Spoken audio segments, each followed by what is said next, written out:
જે લોકોને વાયુ અને ગેસની સમસ્યા કાયમી ઘર કરી ગઈ હોય, ભૂખ લાગતી ઓછી થઈ ગઈ હોય, પેટ ભારે ભારે લાગતું હોય, થોડું કોઈ જમો ને પેટ ભારે થઈ જાય, પેટમાં દબદબો રહે, પેટ ફૂલી જાય, આવા લોકો માટે એક સરસ મજાનો પ્રયોગ લઈને આવ્યો છું.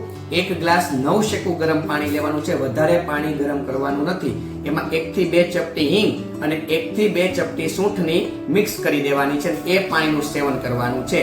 નળા કોઠે પણ કરી શકો અને જ્યારે તમને વાયુ ગેસની સમસ્યા હોય ત્યારે પણ તમે આ પાણીનું સેવન કરી શકો છો. હવે આ કઈ રીતે કામ કરે છે કે જે આપણી સૂંઠ છે એમાં જિંજરોલ નામનું તત્વ રહેલું છે, જે પાચક સુધારક ગુણ ધરાવે છે અને વાયુને દૂર કરવાનું કામ કરે છે અને આપણા પાચક રસોને સક્રિય કરે છે.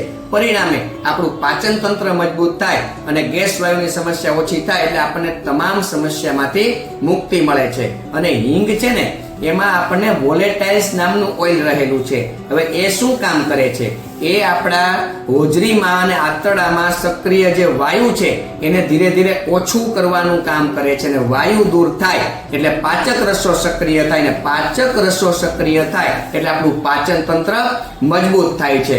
અને હિંગ અને સૂંઠ આ બંને ઉત્તમ પાચક ગુણ ધરાવે છે.